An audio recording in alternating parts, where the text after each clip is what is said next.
Celebramos hoje, como corpo de Cristo, como família, a festa dos tabernáculos, a mais alegre e vibrante das solenidades realizada pelo povo.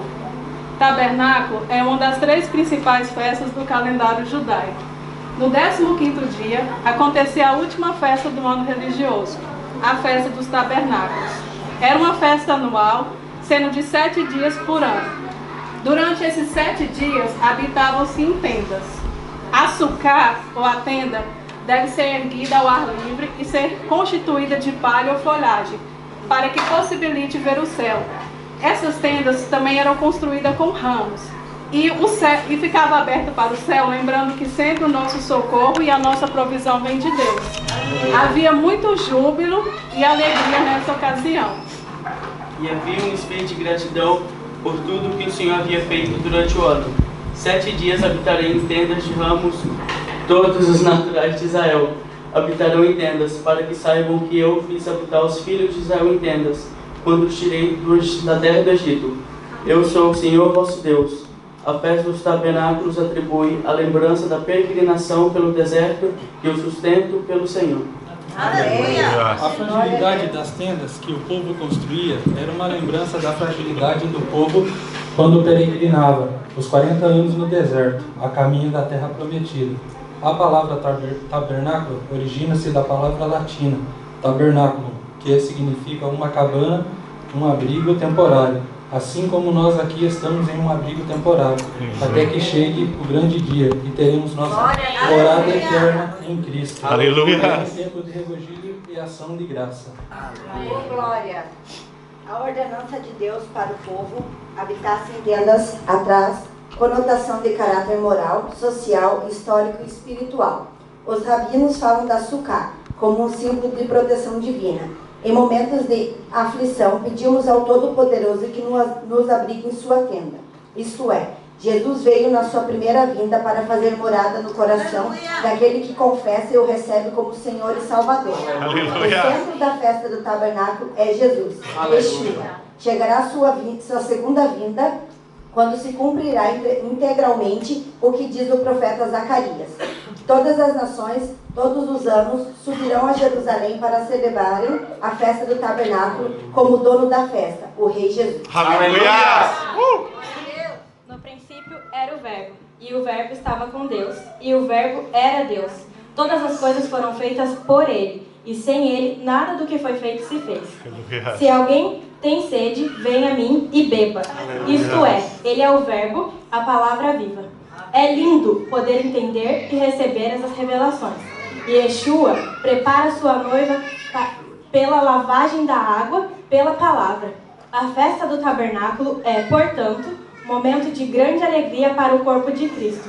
E Yeshua tabernaculou em nós. Aleluia. Bendito é o que vem em nome do Senhor. Aleluia. Jesus, o Verbo, se fez carne e habitou, tabernaculou entre nós. E vivemos a sua glória. A glória do unigênito, Filho do Pai, cheio de graça e verdade. Aleluia! Ela aponta para aquele grande dia.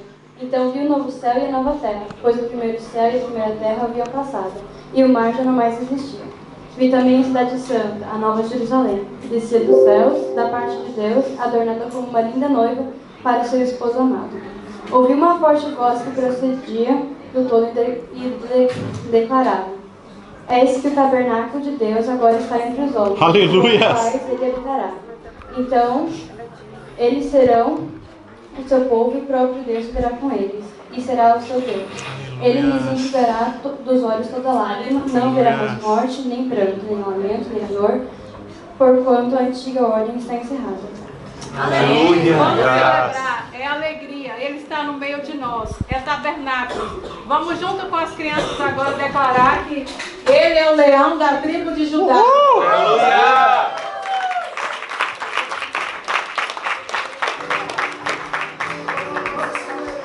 Vamos nos colocar de pé, declarar junto com as crianças que Ele é o leão da tribo de Judá. Ele é o leão da tribo de Judá. Jesus toma nossas cadeias e nos libertou. Ele é a rocha da nossa vitória.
Vamos continuar. A festa do tabernáculo hoje nos convida a nós sairmos da nossa tenda, deixar ela aberta para que o Senhor possa entrar, possa fazer morada. E debaixo desse tema, ousar sonhar os sonhos de Deus, tudo começa através de um sonho, é uma gestação. Assim como eu estou esperando o Mateus, os sonhos de Deus na nossa vida é uma gestação. E tabernáculo é isso, a gente sair, né, da nossa tendinha e deixar que o Senhor tome totalmente conta dela. E deixar sempre o céu aberto para que o Senhor possa estar nos guiando. Amém? Amém. Aleluia! Dê um forte aplauso ao Senhor, aplauda de verdade. Aleluia. Os amados podem sentar. Aleluias. Louvado seja o nome do Senhor. Aleluias. É bem verdade que no calendário tabernáculo encerrou a semana passada, mas nós comemoramos muito mais do que uma data. Nós comemoramos um acontecimento. O acontecimento é esse. O Verbo se fez carne e habitou no meio de nós. Aleluia. Amém? Você pode dizer glória a Deus por isso? Queridos, Deus é um Deus de sonhos. Deus é um Deus de sonhos. Olhe para a pessoa que está perto de você aí, uma pessoa bem bonita. Se não tiver, você pode olhar para qualquer pessoa mesmo. Pensa daí mesmo. Michele, pode olhar para o Rodemir, não tem problema não. E diga assim para ele, diga, ouse sonhar. Diga isso outra vez, diga, ouse sonhar. Agora olhe para mim, olhe para cá e diga, eu me proponho. Não, eu não ouvi, você não disse direito. Diga, eu me proponho a ousar a sonhar. Queridos, apenas os ousados são capazes de sonhar os sonhos de Deus. Aqui, acalma o seu coração, para cá. Por quê, pastor? Porque os sonhos de Deus operam numa esfera totalmente diferente da nossa. O sonho de Deus nos arremete a um tipo de fé que o ser humano não entende, que a mente humana não consegue entender. O sonho de Deus é desafiador. Se aquilo que Deus que está no seu coração não é para você um desafio, pode ser apenas um desejo humano. Porque tudo aquilo que Deus coloca dentro do nosso coração dá um gelo no nosso estômago, estremece as nossas pernas, nos tira o sono. E a primeira coisa que você diz é aquilo que disse o profeta: ai de mim. Ai de mim. Se você acha que Deus escolheu a pessoa certa para este sonho, e essa pessoa certa é você, como diz o Roberto Carlos, esse cara sou eu, esse sonho não é sonho de Deus. No princípio, eu vou fazer um gancho no que leu o pastor Luiz, lá em Londres. No princípio, criou Deus o céu e a terra. Eu fui mexido na minha teologia, vamos assim dizer, com a declaração dele lá em Londres. O maior sonhador não é José. O maior sonhador é o Deus Todo-Poderoso. Deus é um Deus de sonhos. Deus é um Deus que sonha. E ele sonhou dentro dele com uma terra sem forma, uma terra que o ambiente à sua volta era sem forma e vazio. Mas dentro dele a terra era bela, formosa, cheia de fruto, e tinha um homem governando todas estas coisas. Tinha a mim, tinha você. Ele sonhou isso dentro dele. E Deus é crente. Deus crê nos sonhos dele. E Deus começa a profetizar o sonho. E Deus começa a dar voz ao sonho. E Deus começa a dar palavra ao sonho. E a Bíblia diz que ele vai usar o material que ele tem, que é a palavra. E ele começa a dizer: haja. Haja luz. E a Bíblia diz que houve luz. Haja firmamento, e houve firmamento. E tudo aquilo que Deus diz acontece em linha com a sua palavra. A palavra de Deus revela o desejo de Deus, e o desejo de Deus não pode ser frustrado. Posso ouvir um glória a Deus nesta igreja? E Deus cria todas as coisas, mas entrou no meio do sonho, e eu quero que você me acompanhe nesta meditação de hoje. Entrou no meio do sonho de Deus um problema sério quando nós estamos gerando sonhos do Senhor: o pecado. O pecado é o remédio do diabo para abortar os sonhos que nós estamos gerando. Preste bem atenção a isso. Só existe uma coisa em todo o universo que pode frustrar os sonhos de Deus para a sua vida, e esta coisa se chama pecado. O pecado entrou no meio de um sonho de Deus quando tudo já estava pronto. E queridos, diante de um grande avanço num sonho, diante de uma grande conquista no sonho, o diabo vai usar as mesmas armas que usou no princípio. Introduzir o pecado no meio do sonho de Deus que está se realizando na sua vida, para que assim ele possa abortar aquilo que Deus está entregando para você. E a Bíblia diz que o pecado entrou ali no Éden. O homem pecou. E a única coisa que nos afasta de Deus é o nosso pecado. Veja, o pecado não afasta Deus de mim. O pecado não me afasta de Deus. O pecado não afastou Deus de Adão e nem do Éden. Deus esteve presente no Éden, no compromisso marcado com Adão e Eva. Não foi Deus que fugiu de Adão e de Eva. Não foi Deus que se escondeu do Éden. Não foi Deus que se escondeu do homem pecador. Foi o homem pecador que se escondeu e fugiu da presença de Deus. O pecado não tem o poder de mover Deus. O pecado move a mim.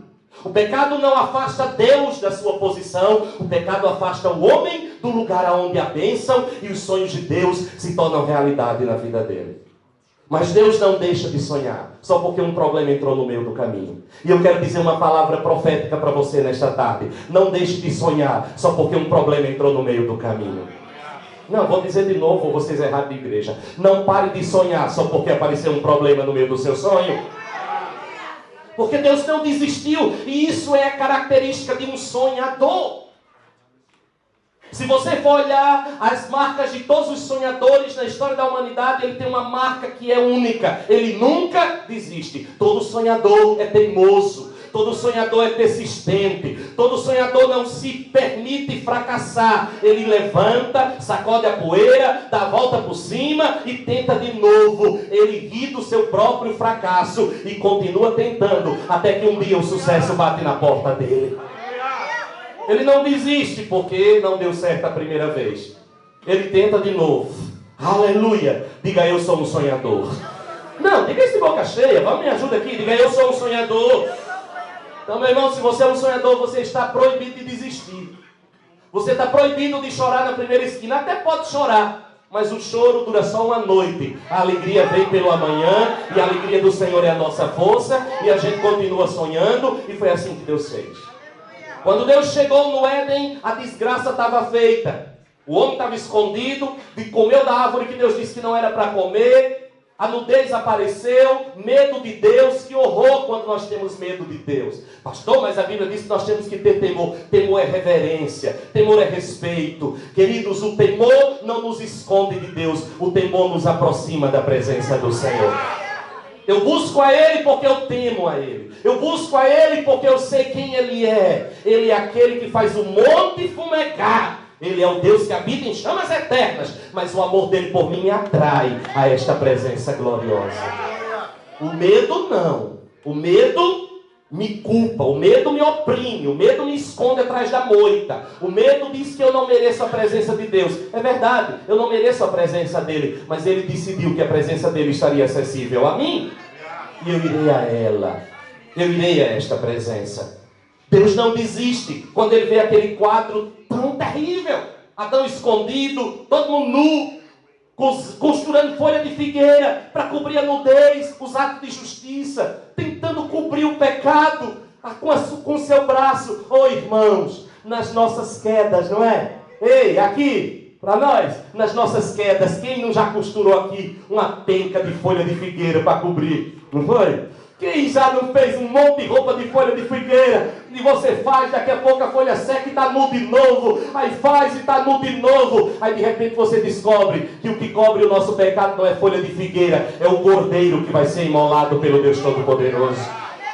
Deus desce no Éden e descobre que o homem estava tentando com o seu braço cobrir o seu pecado. E a Bíblia diz que Deus sacrifica um animal. E aquele primeiro animal no Éden é uma figura de um outro cordeiro que seria sacrificado 4.000 anos depois na cruz do Calvário. E esse não iria cobrir o pecado, esse iria arrancar o pecado da natureza do homem. Porque quem lida com o pecado não é o homem que caiu. Quem lida com o pecado é o Deus que perdoa os nossos pecados. A única coisa que eu e você fabricamos sem a ajuda de Deus é pecado. E é a única coisa que só Ele pode resolver.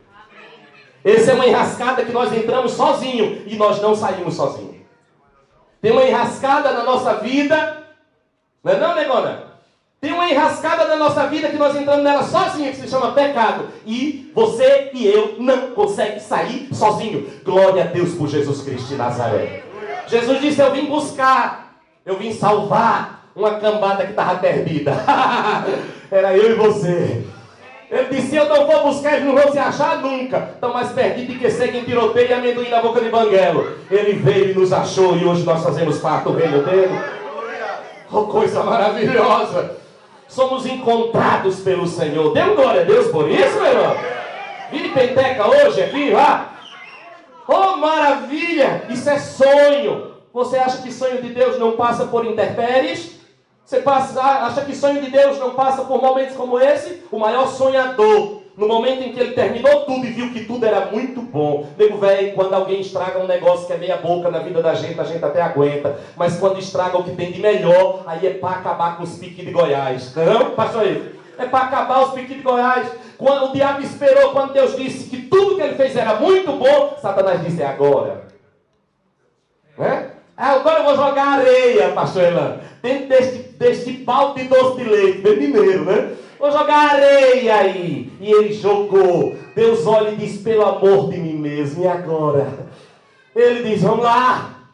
E ele começa a profetizar em cima do sonho ferido. Quando o seu sonho for maculado, não vá chorar. Profetize em cima do sonho destruído. E aquilo que parecia ser destruição, vai ser dupla honra na sua história. E Deus começa, amaldiçoa a serpente, amaldiçoa a terra, porque todo pecado traz consequência, amaldiçoa o homem, e diz, e essa parte é a pior, né? Não é não, Marco? Do suor do teu rosto, tu vai comer o teu pão, que horror! Não é não? O homem trabalhava e não se cansava, trabalho não é maldição não, irmão, mas esse salário pouco é maldição, e essa canseira no final de semana é maldição. Tá dizendo, pastor, eu não aguento esse pique dentro da pastora Simone, não. Anda pra lá, vai pra cá, vai pra lá. O bichinho tá só o pó do traque, mas ele não se rende, né, pau? Só o sangue. Dou conta não desse negócio. Irmãos, isso é consequência do pecado no meio da história. E Deus disse, vai ser assim até o final. Você vai comer do suor do seu rosto. E quando a gente chega aqui na Inglaterra, a gente descobre que sua mais ainda, né? Oh my God! Até porque a gente ganha por hora e você corre contra o relógio, né? Você quer parar o relógio para ver se multiplica as horas. Há um dia de 40 horas. Os mineiros goianos iam trabalhar pelo menos 39. O povo que gosta, né? Dá aquele retratinho da rainha. É um negócio. E Deus vai trazendo. Mas, irmãos, há uma palavra no meio daquele sonho destruído. Que louvado seja Deus por ela. Não vamos lá não, porque eu tenho que chegar na minha pregação de hoje. Está em Gênesis 3,15. Quando Deus... Não abra lá não. Você vai abrir daqui a pouco quando eu quero pregar. Senão vocês vão atrasar. Deus olha e diz para a serpente. Irmão, deixa eu dizer um negócio para você. E aqui é uma revelação do amor de Deus por mim e por você. Quem fez a caca foi o homem. Mas Deus libera a pior maldição sobre aquele que induziu o homem à queda. O ódio de Deus não é contra você. O ódio de Deus não é contra o pecador. O ódio de Deus não é contra aquele que caiu. Aquele que caiu, Deus quer levantar. Aquele que pecou, Deus quer restaurar. Aquele que está ferido, Deus quer curar. O ódio de Deus é contra o diabo, que é sujo, que é nojento, que é desgraçado, que entra e engana. Por isso que Deus olha para Satanás na cara e diz, olha, eu vou pôr inimizade entre ti e a mulher, a descendência que a mulher vai gerar pelo pecado, e um descendente que eu vou plantar nesta terra. Tu vais ferir o calcanhar deste descendente, mas um calcanhar ferido se cura facilmente, e com o calcanhar ferido, Satanás, ele vai esmagar a tua cabeça. Aplauda mesmo, porque ele merece. Aleluia! E aí o sonho vai se desenrolando, porque sonhos de Deus não acontecem do dia para a noite. Quem tem um sonho de Deus no seu coração aqui? Levanta a mão, diga glória a Deus. Agora levanta mais alto ainda a sua mão e diga, Deus, me dê paciência. Porque a primeira marca que um sonhador precisa é paciência. Apressado come cru. Olha, Jaqueline, queria tanto o Mateus veio, faz 9 meses que o Mateus toma banho dentro do bucho dela, para cima e para baixo, e dá chute. Ainda agora ela estava mostrando os pés do Mateus dando coice. Mateus vira a cabeça, Mateus vai para lá. Mas ela vai ter que esperar o processo todinho, porque para cada sonho há um tempo. E no tempo de Deus, Deus faz formosa todas as coisas. Não se apresse, não. Espere em Deus. Espere em Deus. E Deus é um Deus paciente. A Bíblia diz que um dia para Ele é como 1000 anos. Esse texto é de matar qualquer um. Eu digo para ele, para ti, um dia é como 1000 anos, mas para mim só é 24 horas. A pressa, Senhor.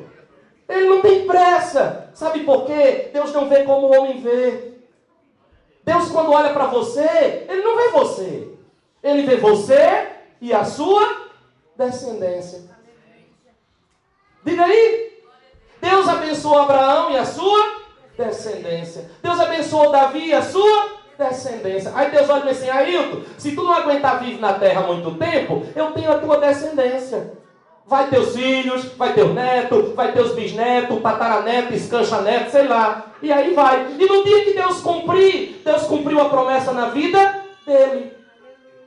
Olha o Deus como é poderoso. A Bíblia diz que no dia que Abraão deu o dízimo a Melquisedeque, Levi, que veio 500 anos depois, deu dízimo também. Ou seja, na adoração de Abraão, Deus aceitou a adoração de um descendente que vinha 500 anos depois. Você sabia que você está adorando aqui? Viu, minha? Você está adorando hoje aqui no tabernáculo e sua netinha também está adorando? Diga glória a Deus, igreja. Você chega na presença de Deus, chega você e sua casa. Isso não é fantástico? E tem muitas promessas na nossa vida que nós não vamos ver. Mas nossos filhos, eu não tenho filho na carne, mas eu tenho espiritual. Eu vejo aqui o Tília, é meu filho. Vermelho queimadinho, mas é meu. Meu filho, quando eu vejo ele aqui ministrando, eu não me realizo? Fico cheio de perna. É tanta perna que eu digo, onde é que eu vou buscar calça? Não dá para botar tanta perna. Eu vejo tudo aqui, filho, gerado, em oração, em ensino. Louvado seja o nome do Senhor. Eu profetizo que aquilo que você não vai ver das promessas de Deus, seus filhos vão viver em nome de Jesus Cristo. E Deus faz uma promessa e diz, eu vou esmagar a cabeça da serpente. Aí passa 2000 anos de uma pindaíba tão grande na realização dos sonhos de Deus. Todos nós temos esse tempo, né? De Adão até Abraão são 2000 anos de genealogia. Deus tinha quem? Abel, que Caim matou, e é sempre assim, né? Caim matou. Depois vai ter Sete. Depois vai ter Enoque, que andou tão junto com Deus que foi arrebatado, não achou lugar na terra, foi-se embora. Depois vai ter Noé, apregoeiro de justiça, 121 anos pregando o evangelho. Ganhou, perdeu o mundo inteiro, mas ganhou a parte mais difícil que um evangelista tem. Ganhou a família dele. Diga aí, ganhou a família dele, botou numa arca. Deus mandou um dilúvio, destruiu todo mundo. Noé saiu da arca, plantou uma vinha, bebeu vinho, encheu o quengo. O pecado veio, a maldição veio, mas Deus não parou de sonhar. Ai, irmãos, isso é tremendo. Você está proibido de parar, viu? Dê uma chacoalhada no seu vizinho aí e diga, você está proibido de parar, viu, meu filho? Sabe o que é isso? Deus destruiu toda a raça humana, deixou a família do justo. E mesmo assim não deu certo. Pelo amor de Deus, que tanta dificuldade é essa num sonho? Então, meu filho, ao invés de você sair de hoje aqui com, vou colocar aí com dó de Deus o bichinho, gente.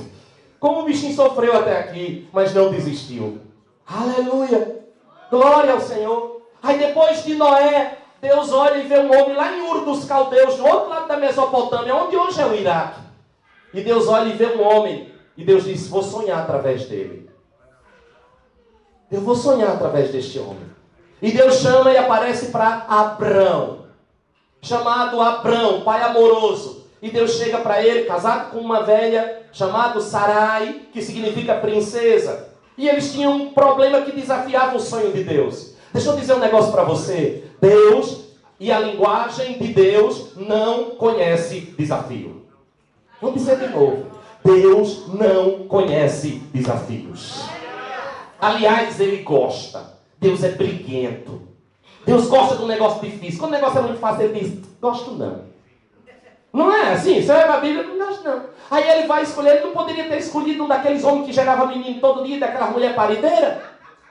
Não era, Ele não devia, né? Aquela mulher que paria um menino. Por exemplo, mãe, Dona Benedita e seu Inácio. Era perfeito para o projeto de Deus. 18 filhos. Mãe dizia, perdoe-me aí, está sendo gravado esse negócio? Mãe dizia que não podia ver a cueca de pai e ficava grávida. Pensa, não veio? Dá certo, porque Deus queria trazer uma grande multidão. Deus disse, gostei não. Quero não, quero um negócio difícil. Sabe por que Deus escolheu você? Porque você é um negócio difícil no sonho dele. Você é o desafio do céu. Eu sou o desafio do céu. Porque se não fosse assim, ele não gosta não. Ele gosta de uma aventura. Aí se você quer andar com ele, se prepare para a aventura. Porque ele vai te botar numas enrascadas tão grandes. Senhor, o aventureiro és tu, não sou eu não. Ele disse que quer andar comigo com emoção ou sem emoção. Parece aqueles bugueiros lá de Natal, nas donas de Genipabu. Com emoção ou sem emoção. O povo não sabe o que é, né? Ou então o povo que vai para a Bahia vai comer acarajé. É acarajé, né? Aquele que é assim, é quente, você acha que é só a temperatura do fogo. Aí você diz, não, eu gosto de comida quente. Aí aquelas baianas enchem de pimenta. Quando o negão dá uma mordida, ele clama para tudo quanto é santo e ainda dá uma visitinha nos terreiros da Bahia. Enfim. Deus gosta de desafio. Deus é um Deus de desafio. Aí Deus chama Abraão. Sara estéril, velha, estéril. A Bíblia diz que ela já tinha passado do costume das mulheres, nem ovulava mais. E Deus faz uma promessa a Abraão. Um sonho, promessa, desafiador. Abraão, pai amoroso, sai da tua terra, sai da tua parentela e vai para um lugar que eu vou te mostrar. Como assim? Nos dias de Abrão, e a família de Abrão era construtora de ídolos, nos dias de Abrão, os deuses da Mesopotâmia tinham cheiro, tinha formato, tinha gosto, sabor. Você sabia que os ídolos eles tinham sabor? O ídolo ele era oco. Se você prestar atenção nas imagens de escultura, por baixo dela, ela é oca. E ali dentro se colocava ervas amargas. Quando alguém ia comprar um ídolo no mercado, você passava a mão no ídolo e levava a boca. Se você prestar atenção nos cultos idólatras até hoje, você vai beijar os santos. Você faz assim, né? Mas quando você beija santo é o contrário. Você vai com a mão no santo e é no pé. Já prestaram atenção nisso ou não?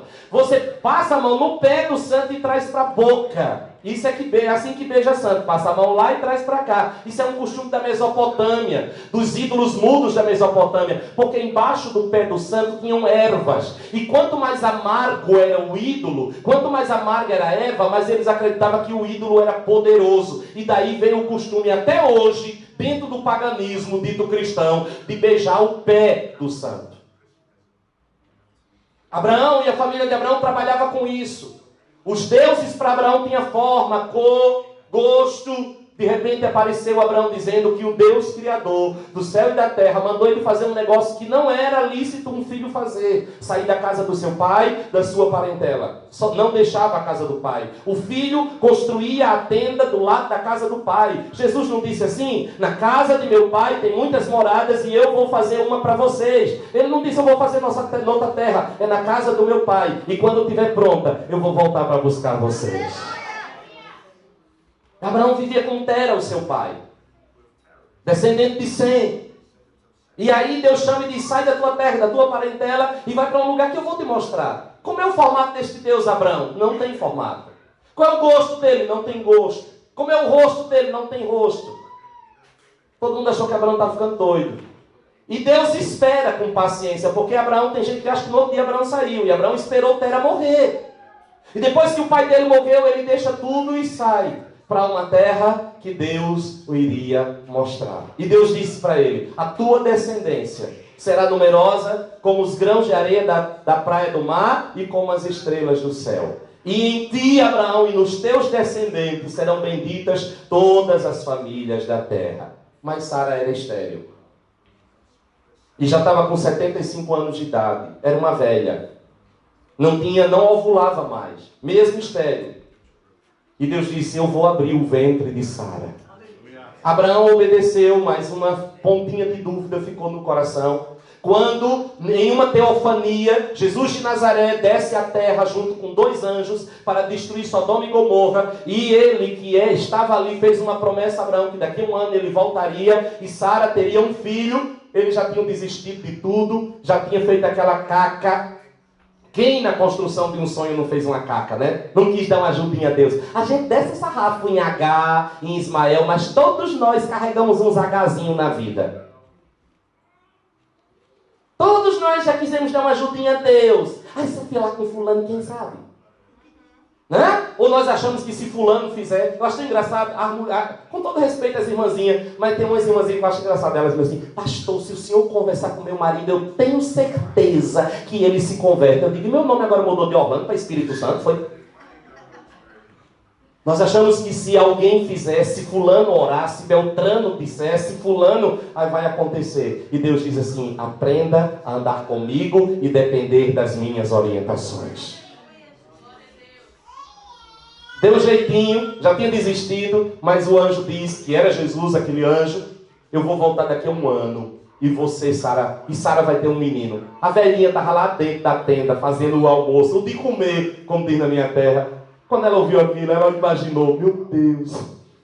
Eu acho que ela imaginou, trouxe a cena do corpo despido de Abraão e do dela, e disse, oh meu pai, se quando a gente era novo não funcionou, agora depois de velho não vai sair mais nada daqui. Ela deu uma risada, a bichinha, rapaz. Na maior ingenuidade do mundo, ela deu uma risada, como diz na minha terra, uma gaitada. Ela deu uma gaitada lá dentro. Aí veio com um prato de comer para os anjos. Quando chega perto do anjo, o anjo diz assim, por que você riu? Ela disse, ri não.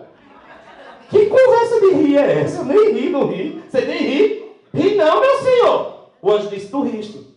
Por isso o nome do teu menino vai se chamar Risada. O nome Isaac significa risada. E daqui a 1 ano, Sara estava com a risada nos seus braços. Porque Deus cumpre a promessa dele nas nossas vidas. E Deus ri da nossa incredulidade. Mas sabe o que eu acho interessante em Sara e Abraão? Mesmo sem acreditar, eles não voltaram para a Mesopotâmia. Não é?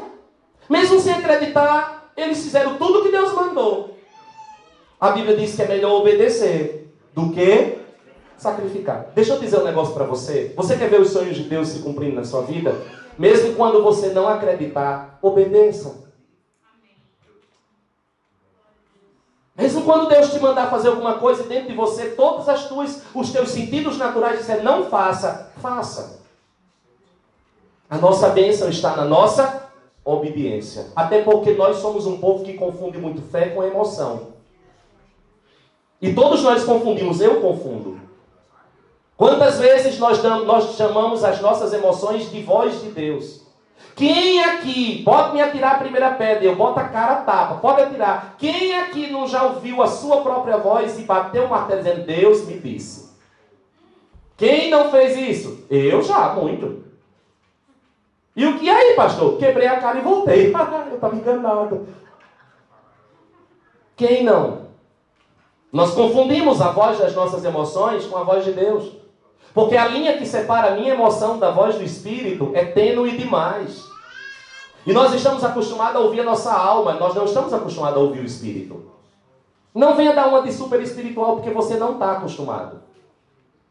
Nós passamos o tempo inteiro ouvindo nossa alma. Não passamos o tempo inteiro ouvindo nosso Espírito. Não, pastor, não passamos. E de repente nós confundimos. E Paulo disse que tem muitas vozes. Mas Sara obedeceu. Sara obedeceu. Aí vem Abraão, Isaac, Jacó. Vocês conhecem a história. Jacó gera 10 filhos. Tem a história de José, vai para o Egito. E ali no Egito o povo fica... Eu estou tentando chegar na minha pregação. No Egito o povo fica 430 anos. Mas havia um sonho de Deus estabelecido no céu. Deus disse, eu vou levar o meu povo para a terra que mana leite e mel. Abraão, sai da tua terra, da tua parentela e vai para um lugar. Deixa eu perguntar um negócio para vocês. Abraão foi? Abraão foi? Chegou? Chegou breu. Chegou nada. Abraão morou lá? Não. Rodou. Foi, voltou. Ainda deu uma pitadinha. Ficou uns diazinhos lá. Depois saiu. Mas Deus fez uma promessa. E aí, irmãos? Mas Deus deixou de cumprir a promessa dele? Não. Porque na hora que o primeiro hebreu entrou naquela terra, Abraão estava entrando naquela terra. Deixa eu te ensinar um princípio espiritual.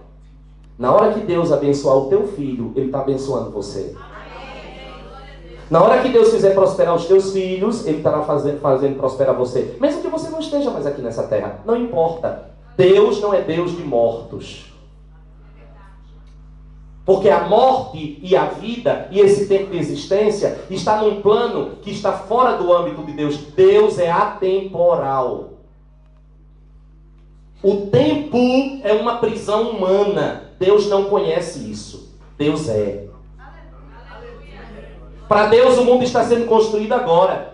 Para Deus o homem está pecando agora. Para Deus Jesus está morrendo agora. Para Deus o arrebatamento da igreja está acontecendo agora. Tudo está nu e patente diante dele. O tempo é uma prisão humana. E é por isso que quando tudo isso terminar aqui na terra, o tempo também se encerrará. Pastor, o senhor está dizendo uma heresia. Provo. Quando João traz a revelação de Apocalipse e ele encerra o livro, depois que a cidade santa desceu, ele diz: na cidade não tem sol e nem lua. O que é o sol e a lua? Marcador de tempo. Porque a glória do Cordeiro iluminará a cidade. Você não vai na eternidade contar quantos dias você viveu. Não tem isso. O tempo passou. Agora nós entramos na esfera de quem Deus é. Ele é o grande eu sou. Aleluia. Isso é fantástico, irmão. E nem passa na Globo, mas é fantástico. Não é não? É maravilhoso demais. Pois bem, Deus vai e leva aquele povo lá para o Egito, 430 anos. Aí Deus levanta Moisés. Deus levanta Moisés. O sonho está acontecendo. Deus nos chamou para sonhar. Deus nos chamou para sonhar. Ouse sonhar. E ainda disse, completou o que ele me disse com o pastor Elan. Why not? Por que não? Por que não? Dare to dream. Why not? Por que você não vai sonhar os sonhos de Deus? Por quê? Todos os recursos de Deus estão à sua disposição, meu querido. Basta você crer. E eu já vou, daqui a pouco eu chego lá, eu espero. Aí Deus chama Moisés, um hebreu criado na ciência do Egito, escondido, porque Deus faz isso. Deus é de Torá, né? Deus é de Torá. Olha o que Deus faz. Olha, e a gente não entende as coisas. A gente não entende nada. Olha para o teu vizinho, faz uma cara assim de... Diga para ele, você não entende nada. Fica com essa cara de querer ser o sabichão, você não sabe nada. Você não vê nada. Não entende nem bolhufa. Entrega o teu caminho ao Senhor, confia nele e ele tudo fará. Lá tem o povo debaixo de um decreto de um doido do Egito. Sempre aparecem uns doidos para tentar acabar com a igreja do Senhor. Mas Deus está no trono e dele não se ausente, ele é soberano. Aí Deus se vinga. Lá tinha que dar uma ordem para as parteiras matar todo menino homem que nascesse, porque as mulheres hebreias pariam, que era uma beleza. Parecia tudo da fé em glória. Nunca vi uma igreja que a mulher pare tanto. A Jaqueline já está desocupando o espaço. Eu estou aqui olhando para ver quem vai ser a próxima. E aí, Mislene, bora lá? Hein, Valdemir? Tá ficando... Quem é? Olha, tu já tá aí? Ela tá achando que tá, pronto, já o povo vaga. Mas cabe mais, pode vir. A mulher dos hebreias, toda era direta, era menino que não acabava mais. Faraó, com medo dele levantar o imperador e lutar contra a cadeira de Faraó, mandou matar todos os meninos. Mas quando Deus tem um plano, deixa eu dizer um negócio para você. Quando chega a hora de Deus, Deus faz com que as pessoas mais terríveis da sua história tenham compaixão de você. Eu acho isso fantástico. Você está achando que quem vai ajudar você é aquela pessoa que na tua cabeça é ela. Não, fulano vai me ajudar. E o teu socorro vem de onde você menos espera. A tua bênção vem de onde você menos espera. Diga glória a Deus por isso. Por isso você não pode ficar bitolado olhando numa única direção. Abra-se para o que Deus quer fazer. Não é? Deus é soberano. O Deus que usou uma jumenta para falar com um profeta. Usou um peixe para colocar um evangelista no caminho. Um galo para converter um apóstolo. Oxi! E Jesus ainda foi mais ainda que Jesus é de Torá. Jesus ainda, quando o povo reclamou que o povo estava gritando com ele, aclamando ele, Jesus disse assim, se essa turma se calar, as pedras vão começar a gritar aqui. Agora pensa a cena. Jesus entrando em Jerusalém, um monte de pedra. E o ponto mais tem, Israel é pedra. As pedras gritam, Hosana, Hosana. Era para todo mundo sair correndo daquele lugar. Jesus disse, não mexa comigo não, que eu faço essas pedras gritar. Meu irmão, não duvide do que Deus pode fazer para realizar os sonhos dele na sua vida. Não duvide, eu não duvido de nada. Eu não duvido de nada. Com Deus, Elan, tu duvida? Eu não duvido de nada. Nada. Eu tudo para ele ainda é pouco. Vai, chefe. Vai aí. Eu estou aqui na torcida. Eu gosto de ver o negócio pegando fogo, moído, como diz o Luiz. Eu gosto de ver o moído.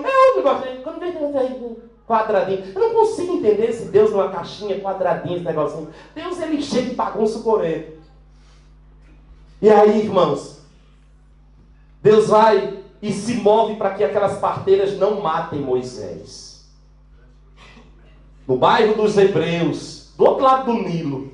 Só que a história do Egito conta uma coisa que muita gente não sabe. Faraó tinha uma filha. E a filha de Faraó era uma das mulheres mais inteligentes, segundo os egiptologistas, ela era uma das mulheres mais inteligentes que o Egito já conheceu. E ela era casada com um meio-irmão, filho do seu pai, com uma outra mulher. E alguns acreditam que toda a ciência do Egito na época era a ideia dela, mas como ela era mulher, ela não poderia chegar no trono. E ela tinha uma grande frustração, a frustração de ser mulher. E o marido dela era tapado. Pensa um caba burro com força. E aí ela tinha ideia, ele colocava em prática e a glória era dela. E ela tinha um sonho. Isso é a história do Egito. Ela tinha um sonho.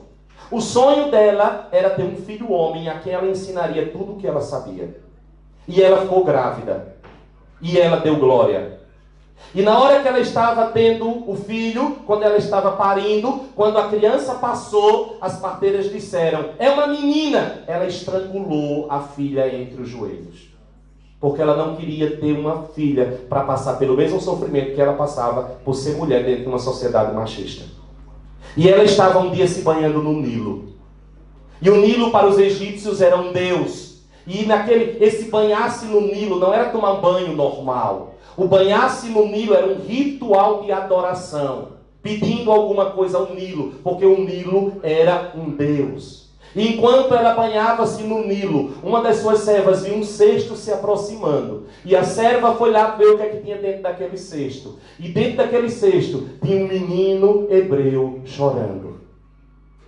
De um lado tinha a mãe de Moisés debaixo de uma sentença de morte. Mas Deus tinha um plano. E do outro lado do Nilo tinha uma mulher frustrada que Deus disse: não, você não vai parir um menino não, porque eu tenho um plano para você. Mas ela não era uma pagã? Era. Mas Deus é o Deus de toda a terra. Ele é soberano.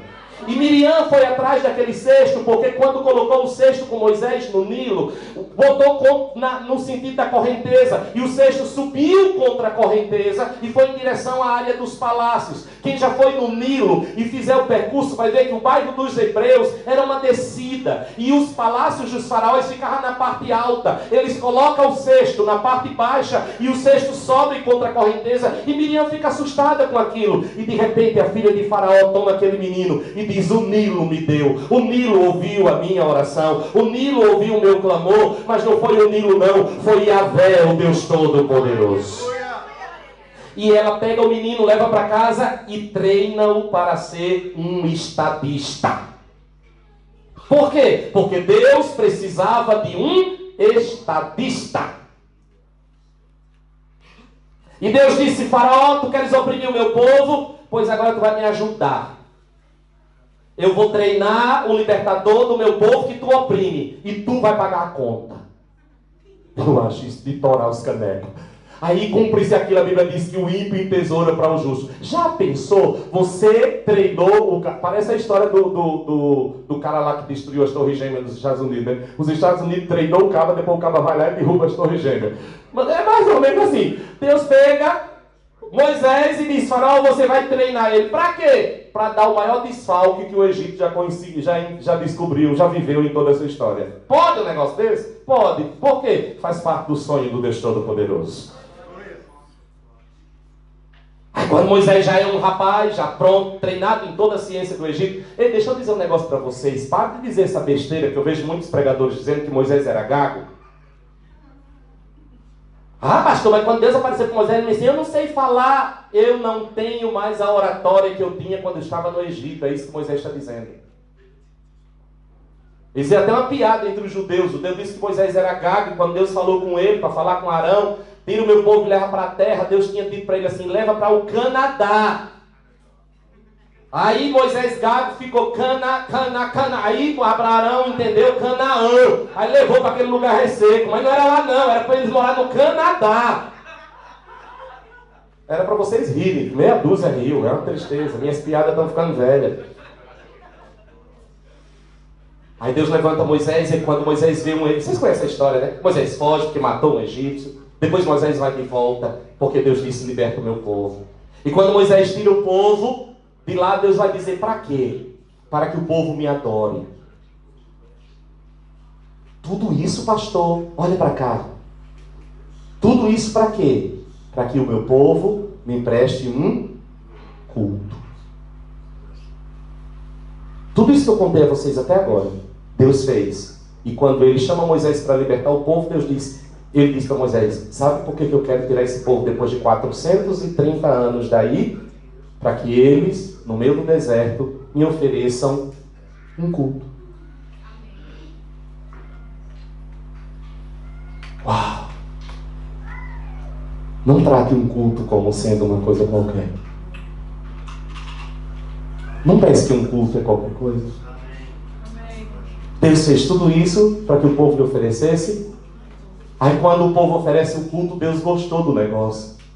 Aí Deus chega em Êxodo 25 e diz para Moisés, faz um tabernáculo agora, para que eu habite no meio do povo, para que eu esteja no meio dele. Você sabia que quem aqui deseja estar na presença do Senhor? Diga glória a Deus. Mais do que você deseja estar com ele, ele deseja estar com você. Porque não é Moisés que diz, Senhor, que tal eu fazer um santuário para que tu estejas com a gente? Não foi Moisés que deu a ideia. Foi Deus que disse, Moisés, que tal tu fazeres um santuário para que eu esteja com vocês? Mas o povo era duro, pastor. E daí? Mas o povo era rebelde, pastor. Moisés se encheu da paciência do povo. E Deus, uma horinha se encheu, mas depois mudou de ideia. Deus estava no meio daquele povo. Aí...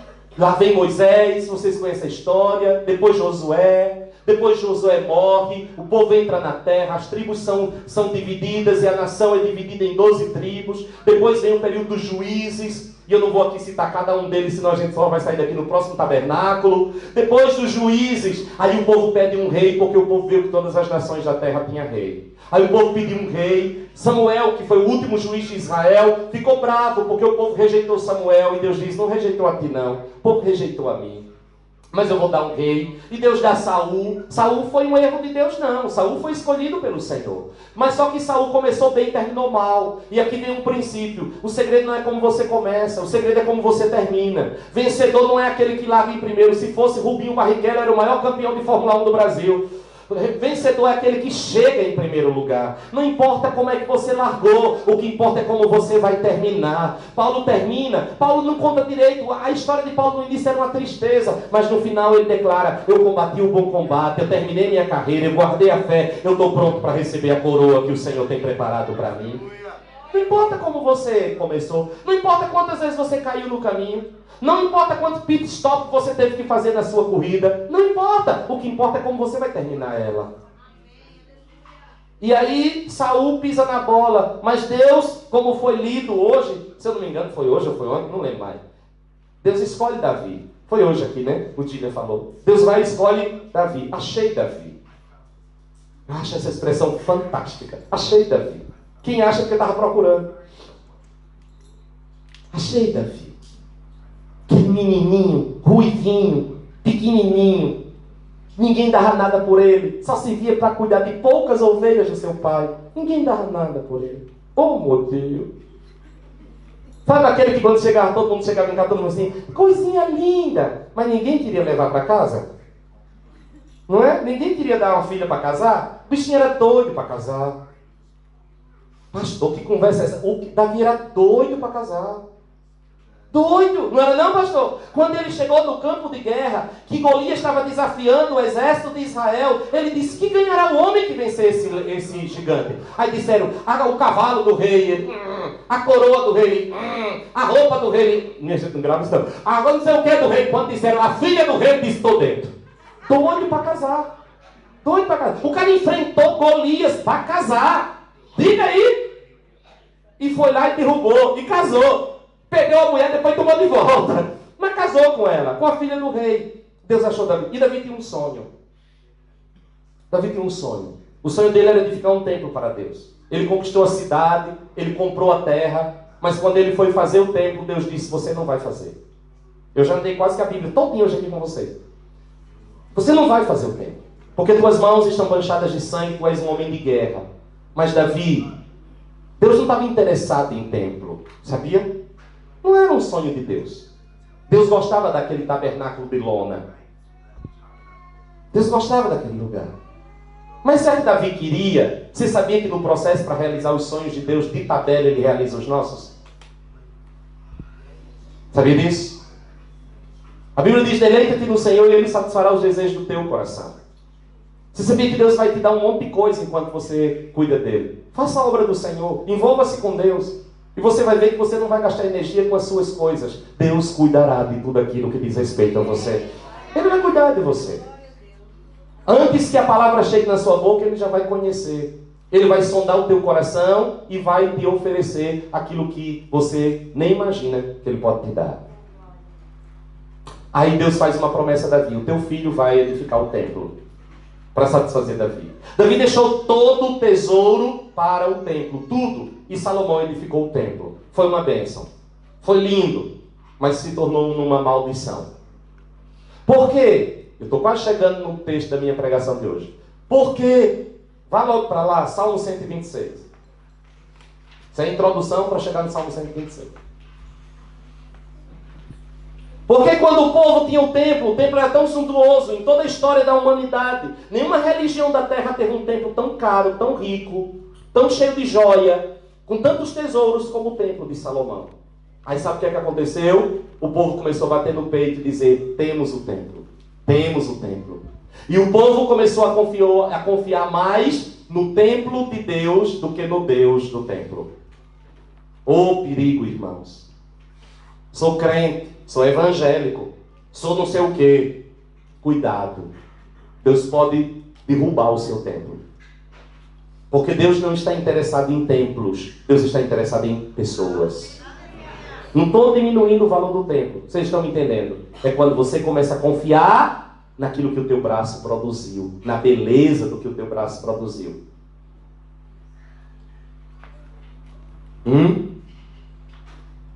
Uma das coisas que Jesus chama atenção à igreja no final do primeiro século é justamente isso, né? Cuidado, vocês estão dizendo que são ricos, poderosos, mas vocês são pobres, cegos, miseráveis e nus, porque vocês esqueceram de mim.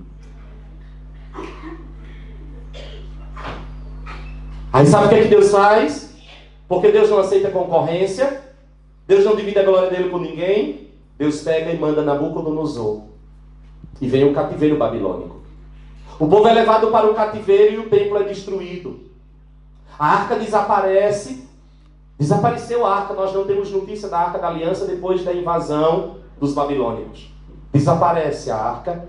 Alguns acreditam que a arca foi escondida no Monte Nebo. E de lá desapareceu, onde desapareceu o corpo de Moisés e nunca mais ninguém achou. Outros acreditam que ela foi para a Etiópia e está para lá. Mas a arca foi perdida. No templo de Herodes não tinha arca. Muitas vezes a gente vê aquela foto do templo de Herodes, tudo aquilo do templo de Herodes, sabe que ali dentro não tinha a arca da aliança. A arca desapareceu no período do cativeiro babilônico. E o povo vai para o cativeiro. Jeremias disse que o povo iria para o cativeiro. Não era para destruir tudo, não. Mas o rei Ezequias não ouviu a voz do profeta. E quando nós não ouvimos os profetas, nós pagamos o preço. Ele resistiu a Nabucodonosor. E Nabucodonosor destruiu tudo e levou o povo cativo. Mas Jeremias disse: a ira de Deus na vida de vocês vai durar só um tempo. Faz parte de um processo. Faz parte do processo. E ele disse: 70 anos vocês vão ficar no cativeiro. E o povo ficou ali na Babilônia 70 anos. E quando se passaram 70 anos, a maioria morreu. Tem umas figuras bem interessantes nesse período: Daniel, Misael, Ananias, Azarias. Eles foram na primeira leva do cativeiro.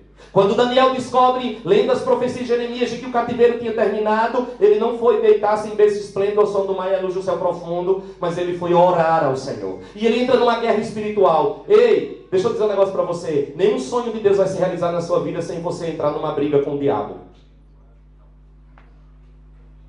Porque para cada nível novo que Deus nos leva, há um nível de resistência espiritual. As coisas só acontecem no plano físico quando elas são vencidas no mundo espiritual. Sem oração você não vai sair do lugar. Você pode ter a mente mais brilhante deste mundo. Você pode ser a pessoa mais fantástica deste mundo. Se você não se dobrar diante do Rei dos Reis e Senhor dos Senhores, se humilhar diante dele, buscar a face dele, até que ele faça, você vai patinar no deserto, você não chega a lugar nenhum. O que move o braço de Deus é oração. E o que coloca o diabo para correr é oração. Nada mais. Oração. Sem oração, nada acontece. Se o meu povo... Nós estamos hoje no início de um tempo novo no Brasil. Eleição, escolher novos líderes no Brasil. Mas a palavra de 2 de Crônicas 7:12, se eu não me engano, 7:14 permanece no céu. Se o meu povo, que se chama pelo meu nome, se humilhar e orar, se é um condicional, eu ouvirei do céu. O problema é que nós queremos ver a nossa nação sarada. Quem quer ver o Brasil sarado aqui, diga glória a Deus. Vou lhe dar a receita. Se o meu povo, e nós somos povo de Deus, que se chama pelo meu nome, nós não somos o povo da Bíblia, que diz que é crente, se humilhar, não é o mundo, não é o ímpio, não é o Bolsonaro, não é o Ciro, não é a Marina, não é o Haddad, não é o Lula, ou sei lá quem bexiga for, é o povo que carrega o nome de Yahvé, se humilhar, orar, se arrepender dos seus maus caminhos, Deus ouvirá do céu, perdoará os pecados da igreja, e em último lugar, Ele sarará o Brasil. Mas não espere o Brasil sarado sem passar por isso, não. Porque também eu não quero que a gente seja um Dubai. Não tenho nenhum interesse de levantar torres e ter pilastra de ouro sem conhecer o único que salva o homem, que é Jesus Cristo de Nazaré. Porque tudo fica aqui. E se nós buscarmos a Deus apenas para resolver nossos problemas econômicos, nós somos miseráveis. Parafraseando Paulo, se a vossa esperança em Deus consiste apenas no tempo presente, sois os mais miseráveis de todos os homens. A minha oração é que, se é para se afastar de Deus, que fique pobre. Eu prefiro perder tudo nesta terra e ter a certeza de que quando a trombeta soar, eu ouvirei o meu nome sendo chamado pelo Senhor Jesus Cristo de Nazaré. Quero lá riqueza, não sei quantos dias vou ter aqui ainda. Vou deixar para o anticristo? É ruim, farroupilha. Não deixa uma pataca furada para ele. Nosso investimento é o céu. Aí o povo vai para o cativeiro. Fica lá 70 anos. 70 anos. Daniel vai e ora. Bichinho de Daniel. Você sabia que Daniel não voltou? Ele orou e ele não... Quer dizer, eu não posso bater esse martelo porque eu não posso fechar a conta, mas a probabilidade é quase que absoluta de que ele não veio nenhuma leva. Ele morreu na Babilônia. Ele fazia parte do sonho de Deus. Mas o povo voltou. Aleluia. Sabe qual é a maior alegria de uma pessoa com sede? Um copo d'água. Mãe dizia que tempero bom é fome. De bucho cheio tudo é ruim. Não é? Você só sabe o valor da liberdade quando você foi preso. Aí o Salmo 126, que é o que eu vou pregar hoje, começa dizendo... Tudo isso foi para chegar aqui. Senão vocês não entendem como é que o Salmo foi escrito, nem porquê. Foi escrito por isso. Depois de 70 anos o povo volta e diz assim, o salmista: quando o Senhor trouxe os cativos de volta a Sião, estávamos como os que sonham. Deus. Quando o Senhor nos trouxe de volta, depois de tudo isso que eu contei para vocês hoje, quando o Senhor nos trouxe de volta a Sião, lá da Babilônia, nós estávamos como quem sonha. Que sonho? Estamos de volta. A redenção, a libertação, a alegria da libertação. Aí o versículo 2 diz assim: a nossa boca, acompanhe comigo aí na sua Bíblia, a nossa boca se encheu de... Dá um sorriso. Ai de nós quando nós perdemos a alegria de dizer quando o Senhor. A Babilônia para nós pode ter tanto nome, né? Quando o Senhor. Quando o Senhor, através de uma fita de vidro, entrou lá dentro daquela paróquia em São Paulo, na Avenida Valdemar Martins, 436, no Parque Peruche, e eu ouvi o Evangelho pela primeira vez. Ele me arrancou da Babilônia e me trouxe para Sião. Eu estava como quem sonha. Quando foi seu dia? Quando o Senhor te alcançou. Quando o Senhor te tirou da escravidão do pecado, lá da Babilônia, e te trouxe para uma terra que mana leite e mel. A tua boca se encheu de riso. Você já percebeu que todo mundo que sai da Babilônia para Sião, ele quer levar todo mundo para Sião com ele? Quando você se converteu, você queria levar todo mundo? Você queria falar de Jesus para todo mundo? Era um crente abusado. Crente novo é abusado. Ele fala de Jesus na escola, no trabalho, na vizinhança. Ele quer abrir uma igreja, ele vai ganhar o mundo. Ele quer levar todo mundo na força e todo mundo se esconde dele e foge. O que é isso? É a alegria da libertação que está brotando no coração daquela pessoa. A boca dele diz assim: tá rindo de quê? Jesus me salvou. Ah, meu pai, lá vem esse abusado. Quem não já passou por isso? Aí ele diz assim: a nossa língua de cânticos de alegria. Ei, irmão, você deletou todas as suas músicas de Amado Batista, de Roberto Carlos, de Valdir Soriano. Os cantores, né? Do tempo do pastor Elano. Jogou tudo aquilo fora. Ângela Maria morreu um dia desse. Ângela Maria, Aguinaldo Timóteo, foi tudo embora. E você era só louvor. Botava aqueles fones, um Walkman. Lembra do Walkman? Quem é do tempo do Walkman aqui? O Walkman que era numa fita cassete, um amarelo, que a gente botava assim, ficava uma luzinha piscando. Eu tive um daquele, rapaz. Depois tinha um que era para botar o CD. Só que o bicho, a gente deitava ele, o CD engaiava. Você tinha que ficar com ele assim na mão, plano, para poder ouvir. Aí você era Cassiane, com muito louvor. E você botava o fone no ouvido e esquecia que estava de fone, que tinha gente, começava a dar os gritos, querendo alcançar as notas da Cassiane, da Lauriette. E meu irmão, era uma tristeza para quem andava junto com você. Quem nunca pagou um mico desse não sabe o que é ser liberto do cativeiro e levado para Sião. Você acha que você sabe cantar, né? Aí você ainda diz assim: é para Deus. Imagina o trabalho que os anjos têm para dar uma sintonia nesse negócio, ajustar a frequência, para não estragar os ouvidos do Todo-Poderoso lá no céu. Tinha anjo encarregado só de tentar afinar, mudar, ajeitar. Vamos ver, dar uma aliviada aqui, né? Oxi, nego velho, os anjos estavam pedindo um aumento, negócio mais equalizado aí embaixo, porque tá dando trabalho demais.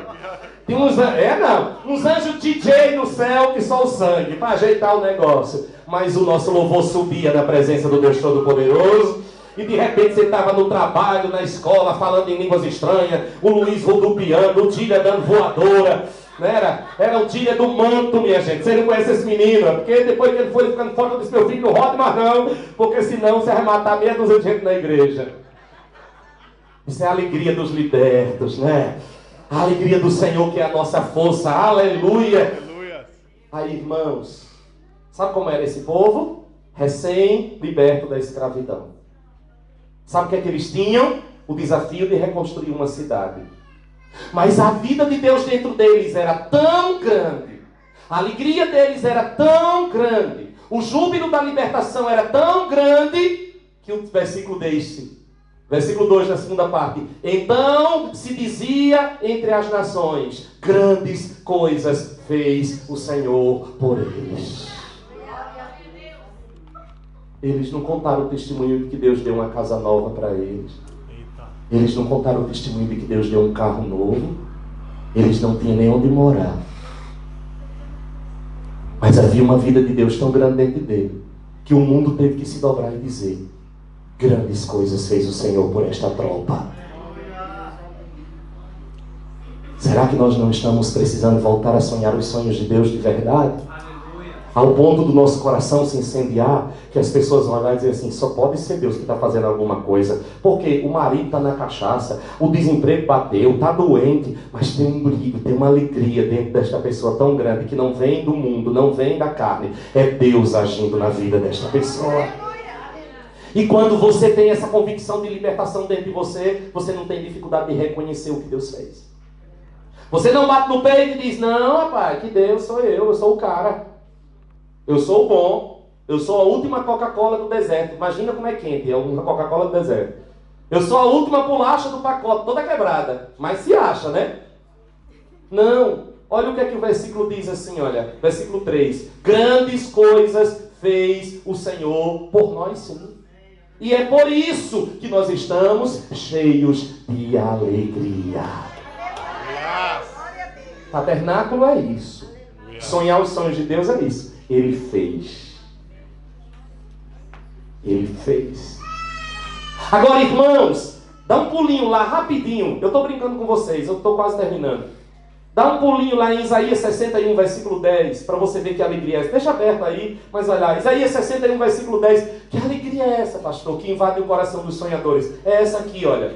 Versículo 10, Isaías 61 diz: e eu me regozijo muito no Senhor. Diga muito. A minha alma se alegra no meu Deus. Ô, irmão, nós precisamos resgatar isso no meio da igreja. Minha alma se alegra no meu Deus, pois Ele me cobriu com vestes de salvação. Ah, irmãos, nós precisamos voltar a pregar o Evangelho. Não vou esquecer, já disse isso algumas vezes, nessas igrejas testemunheiras. Chamou o povo para testemunhar. Aí a irmã lá, eu ganhei um carro, outra eu ganhei não sei o quê. Aí chegou a irmãzinha: pastor, deixa eu contar. Conta a benção, irmã. A benção, né? Que engole um ó. Conta a benção, irmã. Pastor, depois de não sei quantos anos orando, meu marido aceitou a Jesus e se batizou, pastor. Ah, irmã, que bom, mas conta a benção.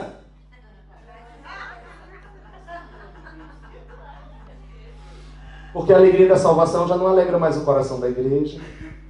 Nós esquecemos que o júbilo no céu não é pela casa nova que você comprou. É pelo um pecador que se arrependeu e veio para Jesus Cristo. A maldita teologia da prosperidade mudou isso no nosso meio.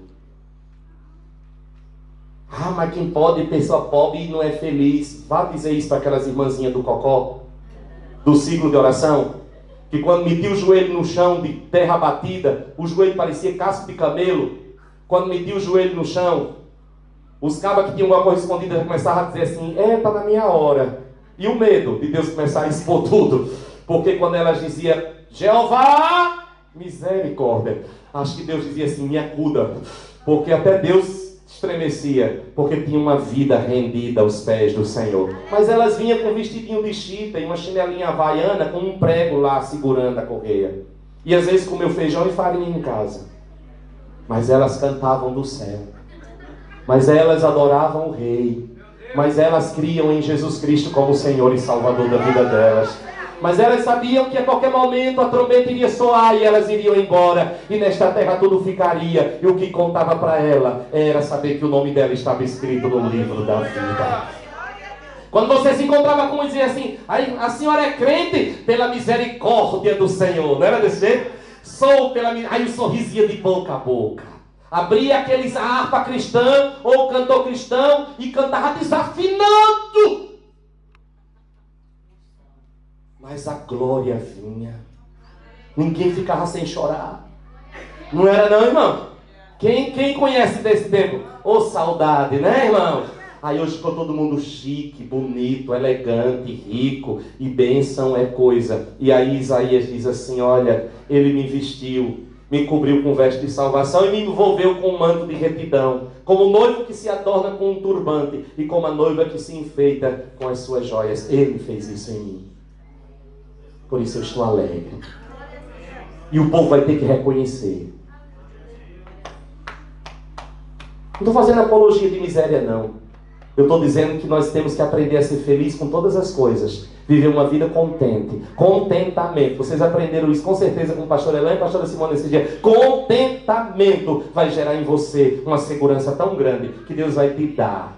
Deus vai te dar. Irmãos, Deus não vai te dar para ter que destruir depois. Porque você vai construir, vai transformar aquilo num ídolo. Destrua todos os ídolos na sua vida. E Deus fará chegar tudo às suas mãos. Porque você entenderá que nada é seu. E tudo vai ficar aqui. E você vai empregar tudo para a glória do nome dele. Porque tudo vem dele, tudo volta para ele. A ele seja dada a glória para todo o sempre.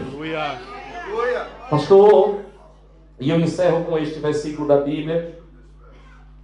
Como é que eu vou ter segurança de que ele vai me dar para que eu chegue ao ponto de cumprir os sonhos que ele me deu? Romanos capítulo 8. Eu garanto a você que não vai lhe faltar nada. Eu garanto a você. Eu garanto a você. Sonhe os sonhos de Deus. Sonhe. Deixe Deus sonhar através de você. O templo foi destruído, depois foi reconstruído, Herodes reconstruiu, mas acima de tudo, em vindo à plenitude dos tempos, Deus enviou o seu Filho, Jesus Cristo de Nazaré. Aleluia! E Ele veio inaugurar um novo templo. E eu e você somos resultado deste sonho do Senhor. O sonho se realizou. O sonho lá de Gênesis 3,15 se realizou. Ele enviou uma semente no ventre de uma mulher que esmagou a cabeça de Satanás e levantou uma nova geração. E eu e você somos o fruto deste penoso trabalho de Jesus Cristo de Nazaré. O sonho se realizou. Agora deixa eu te dizer um negócio. Versículo 32 de Romanos, capítulo 8, diz assim: aquele, está falando de Deus o Pai, que nem mesmo a seu próprio Filho poupou, antes o entregou por todos nós. Como não nos dará também com Ele todas as coisas?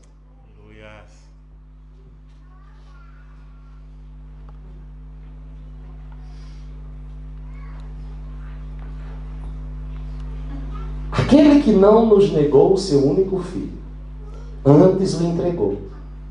Como que ele vai negar outra coisa? Quem é pai aqui? Quem é mãe? Deixa eu te perguntar uma coisa. Se você for normal, existe alguma coisa mais preciosa na sua vida do que teu filho? Não. Tá um bandido aí, Regis, com um revólver na tua cabeça e diz: ou você ou a Toinha.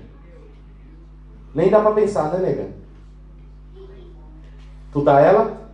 Me dá ela. Satanás, desde a eternidade, próprio Deus que estabeleceu um preço que o salário do pecado é a morte. Deus diz: os homens pecaram, estão condenados, eu devolvo a raça humana para as tuas mãos, Deus e Yahvé. Eu tenho um preço, me dá teu filho.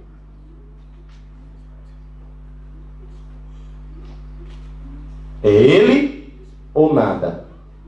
Deus disse: toma. Aí você vem me dizer que Deus não pode curar você? Aí você vem me dizer que Deus vai deixar você morar na rua e não vai te dar provisão para pagar teu aluguel? Aí você vem me dizer que Deus não vai suprir tuas necessidades. Aí você vem me dizer que Deus vai deixar você nadar e morrer na praia. Ah, para, vai. Aquele que não negou a sua pérola preciosa, aquele que não negou o seu tesouro escondido, e ele compara o amor dele com o amor de uma mãe. Eu não vou nem perguntar aos pais, porque pai às vezes é mais frio, mas mãe, hein? Como que ele não vai nos dar todas as coisas?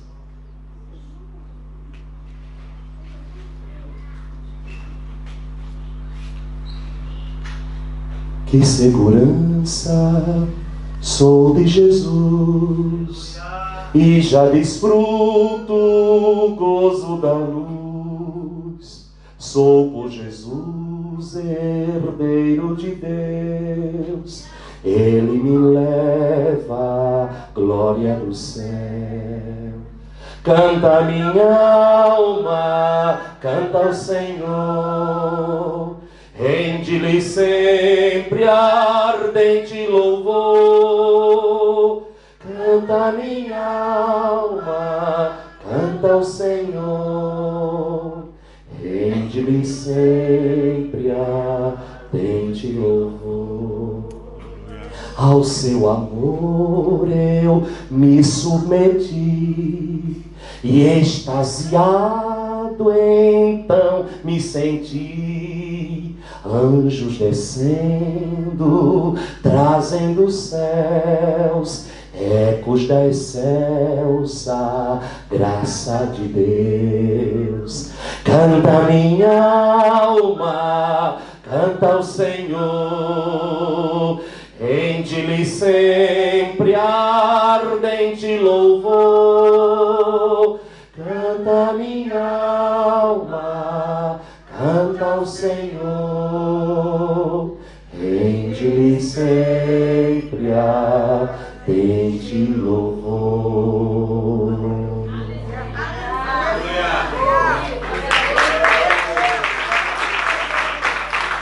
Vamos ficar de pé. Sonhe. Sonhe. Por quê, pastor? Porque eu lhe garanto que a provisão já veio. Outra coisa que nós aprendemos com o pastor Helena e a pastora Simone: provisão. Provisão. Para a visão. Abre as suas mãos assim. Se for para mim, liga que eu estou ocupado, depois eu ligo.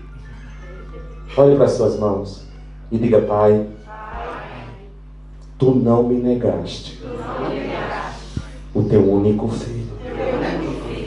Como que Tu não me darás tudo o que eu preciso para viver os Teus sonhos? Eu me arrependo hoje de um dia ter duvidado do Teu cuidado na minha vida. Eu me arrependo hoje de um dia ter questionado os Teus caminhos para mim.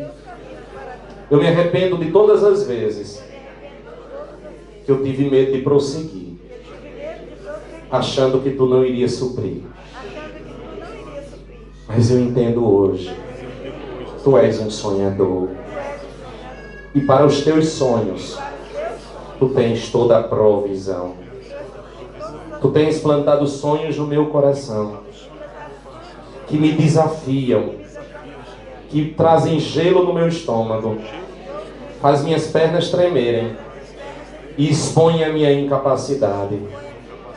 Eu olho para Ti e eu Te vejo como um Pai amoroso, provedor, que cuida de mim. Eu tenho Jesus como a prova extrema da Tua dedicação, da Tua entrega pela minha vida. Eu não posso duvidar de Ti. Diante do Calvário, diante da oferta de Jesus, eu não posso duvidar de Ti.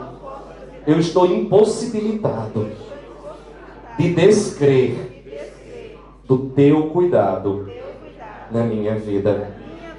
Pai, eu imagino o que seja dar um filho por alguém como eu. Diante desta prova, eu quero dizer, eu creio, Senhor, que hoje Tu estás liberando a fé necessária em meu coração para que eu me aproprie do que Tu já liberaste como provisão para os Teus sonhos na minha vida. Eu me aproprio pela fé. Ajuda-me, Senhor, a nunca duvidar do Teu cuidado para comigo. Em nome de Jesus. Amém. Pai, eu oro pelos meus irmãos e por mim. Eu oro por cada um neste lugar. E eu aproveito neste momento e Te louvo pela vida do pastor Elan e da pastora Simone, que Tu trouxestes ali do Brasil para investir em nós, para nos ensinar, Senhor, durante este tempo, nestes seminários, em conversas, em partilhas. Que venha, Senhor, provisão sobre eles. Que venha, Senhor, a realidade da provisão maior que é Cristo Jesus revelado em nós. Cristo em nós, a esperança da glória.